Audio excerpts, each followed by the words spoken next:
तो आज की क्लास का हमारा सबसे पहला प्रश्न है, यहाँ बोला गया है पृथ्वी, ग्रहों और तारों आदि का स्थान वह क्या कहलाता है। इसके लिए हमें एक शब्द बताना है। तो सबसे पहला दिया हुआ है यहाँ पर समंदर, और दूसरा दिया हुआ है यहाँ पर अंतरिक्ष, तीसरा दिया हुआ है धरती और चौथा दिया हुआ है विश्व। ठीक, तो काफ़ी ईजी है, आप अच्छे से बता सकते हैं। क्या कहेंगे उसे? अंतरिक्ष। ठीक, इस पर नेक्स्ट है आपका पर्वत की तलहटी वाक्य के लिए एक शब्द हमें बताना है। ठीक, तो पर्वत की तलहटी किसे कहा जाता है? ठीक, तो सबसे पहला है आपका उपत्यका, दूसरा है आपका आदित्यका, तीसरा है आपका घाटी और चौथा है आपका द्रोण। ठीक, अब यहाँ पर आप ध्यान से समझिएगा, पर्वत की तलहटी, पर्वत की तलहटी का मतलब क्या होता है? तो इसका अर्थ होता है पर्वत के नीचे की समतल भूमि। ठीक, पर्वत के नीचे की जो समतल भूमि होती है उसे कहते हैं पर्वत की तलहटी। तो इसका सही आंसर होता है आपका उपत्यका। ठीक, अब यहाँ पर यदि आपसे ये पूछा जाए कि पर्वत के ऊपर की समतल भूमि, यदि पूछा जाए कि पर्वत के ऊपर की जो समतल भूमि होती है उसे क्या कहते हैं, और ये काफ़ी बार पूछा भी गया है, तो इसका सही आंसर होता है आपका आदित्यका। ठीक, अब यहाँ पर घाटी की बात करें तो घाटी आपको अच्छे से पता ही होगा। और यहाँ पर यदि द्रोण की बात करें तो द्रोण कहते हैं, आप बोलोगे द्रोणाचार्य, द्रोणाचार्य आप अच्छे से जानते ही होंगे। तो द्रोणाचार्य या फिर कौआ भी बोलते हैं। क्या बोलते हैं? कौआ, कौआ भी बोला जाता है। ठीक, कौआ को भी द्रोण बोला जाता है और द्रोणाचार्य को भी द्रोण बोला जाता है। ठीक, तो नेक्स्ट क्वेश्चन की ओर बढ़ते हैं। इसके बाद नेक्स्ट प्रश्न है हमारे यहाँ पर, यहाँ बोला गया है प्रणत पाल शब्द के लिए उपयुक्त वाक्यांश का चयन करें। ठीक, तो प्रणत पाल।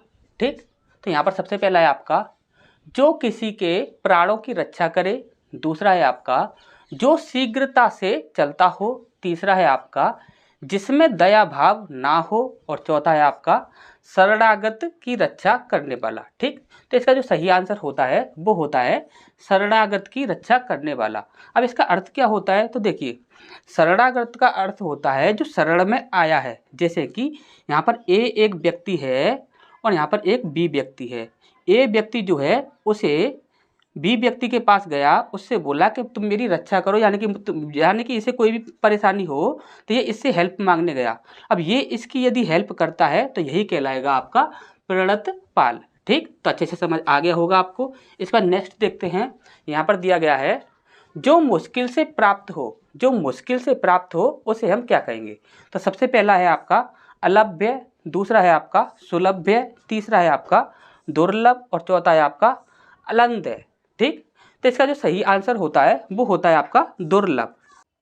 इसका यहाँ पर देखें तो अलभ्य क्या होता है? तो अलभ्य होता है जो प्राप्त ना हुआ हो, जो प्राप्त ना हुआ हो उसे हम कहते हैं अलभ्य। अब यहाँ पर है आपका सुलभ्य, तो सुलभ्य किसे कहेंगे? तो सुलभ्य हम कहते हैं जो आसानी से प्राप्त हो, जो आसानी से प्राप्त हो जाए उसे हम कहते हैं सुलभ्य। अब यहाँ पर अलंघ्य किसे कहते हैं? तो अलंघ्य कहते हैं जिसे लांघा ना जा सके। ठीक, जिसे लांघा ना जा सके उसे हम कहते हैं अलंघ्य। ठीक, तो नेक्स्ट क्वेश्चन की ओर बढ़ते हैं। इसका नेक्स्ट प्रश्न है हमारे यहाँ पर, यहाँ बोला गया है जो कभी बूढ़ा ना हो, जो कभी बूढ़ा ना हो उसे हम क्या कहेंगे? तो सबसे पहला है आपका अमर, दूसरा है आपका अजर, तीसरा है आपका सदाबहार और चौथा है आपका तरुण। ठीक, तो यहाँ पर आप ध्यान से समझिएगा, यदि हम अजर को तोड़ते हैं तो यहाँ पर बनता है आपका आ प्लस जर। ठीक, क्या बनता है? आ प्लस जर, और ये जो जर जो शब्द होता है इसका अर्थ होता है आपका बूढ़ा। ठीक, या फिर बुढ़ापा। ठीक, ऐसे हम कह सकते हैं बुढ़ापा। ठीक, ये जो जो आपका उपसर्ग होता है ये हमेशा ही आपको अच्छे से पता होगा कि ये आपका एक नेगेटिव उपसर्ग होता है और ये हमेशा ही नकारात्मक भाव देता है। जर का अर्थ होता है बुढ़ापा और ना, और ये आ जो उपसर्ग है इसका अर्थ होता है ना, यानी कि बुढ़ापा ना आए, बुढ़ापा ना आए उसे हम क्या कहेंगे, अजर कहेंगे। ठीक, और अमर कैसे कहेंगे, जिसकी कभी मृत्यु ना आए, जिसकी कभी मृत्यु ना आए। ठीक, जिसकी कभी मृत्यु ना आए उसे हम क्या कहेंगे, अमर कहेंगे। और सदाबहार किसे कहते हैं, तो सदाबहार कहते हैं सदैव एक जैसा रहने वाला। ठीक, सदैव एक जैसा जो रहता है, आपने देखा भी होगा सदाबहार वृक्ष भी होते हैं जो कि चाहे सर्दियां पड़ें, गर्मियां पड़ें या फिर आपकी बरसात हो, वह सदैव एक जैसे ही रहते हैं, वो उनमें कभी भी परिवर्तन नहीं होता। तो जिनमें कभी भी कोई परिवर्तन नहीं होता उन्हें कहते हैं हम सदाबहार। अब यहाँ पर तरुण किसे कहते हैं, तो देखिए नौजवान, नवयुवक, युवा पुरुष, युवा पुरुष। ठीक, नौजवान कहिए, नवयुवक कहिए या युवा पुरुष कहिए, उसी को हम कहते हैं तरुण। ठीक, और ये काफी पूछा भी गया है तो इसे आप याद रखिएगा। ठीक, इसके बाद नेक्स्ट है आपका बचपन और जवानी के बीच की जो अवस्था होती है उसे हम क्या कहेंगे। ठीक, तो सबसे पहला है आपका नवयुवा, दूसरा है आपका नवोड़ा, तीसरा है आपका वयस्कता और चौथा है आपका वयसंधि। ठीक, अब यहाँ पर इसका जो सही आंसर होता है, देखिए बचपन और जवानी के बीच की जो अवस्था होती है उसे हम वयसंधि कहते हैं और काफ़ी ज़्यादा इंपॉर्टेंट है, याद रखिएगा। अब यहाँ पर यदि और ऑप्शंस की बात की जाए तो यहाँ पर आप देखिए ये जो आपका नवोड़ा शब्द है ये काफ़ी पूछा जाता है, इसे आप याद रखिएगा। नवोड़ा जो होता है वो होता है आपका नव विवाहित स्त्री। नव विवाहित स्त्री का मतलब होता है यानी कि जिसकी नई नई शादी हुई है, अभी अभी शादी हुई है उसकी, जिस लड़की की, उसे कहते हैं नव विवाहित स्त्री और उसी को कहते हैं नवोड़ा। अब इसके बाद यहाँ पर नवयुवक की बात करें, नवयुवक की बात करें तो देखिए वह लड़का जिसने अभी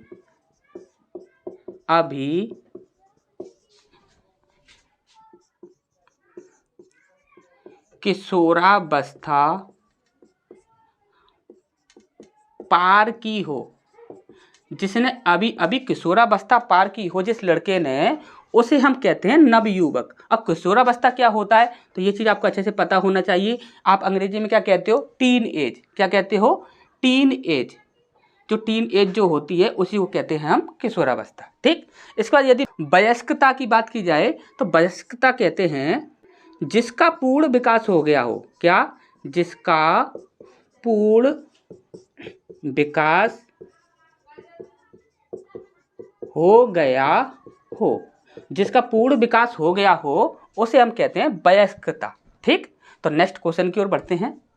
इसका नेक्स्ट प्रश्न है हमारे यहाँ पर, यहाँ बोला गया है कुंज शब्द के लिए उचित वाक्यांश क्या होगा। ठीक, तो सबसे पहला दिया हुआ है यहाँ पर इतिहास से संबंधित, दूसरा है आपका यहाँ पर वह जो कविता करती है, तीसरा है यहाँ पर आपका वृक्षों और लताओं से घिरा स्थान, और चौथा है आपका वह जो ब्रह्म जगत के ज्ञान से अनभिज्ञ हो। ठीक, तो यहाँ पर आप ध्यान से समझिएगा, कुंज कहते हैं वृक्षों और लताओं से घिरा हुआ जो स्थान होता है उसे हम क्या कहते हैं, कुंज कहते हैं। ठीक, वह जो ब्रह्म जगत के ज्ञान से अनभिज्ञ हो।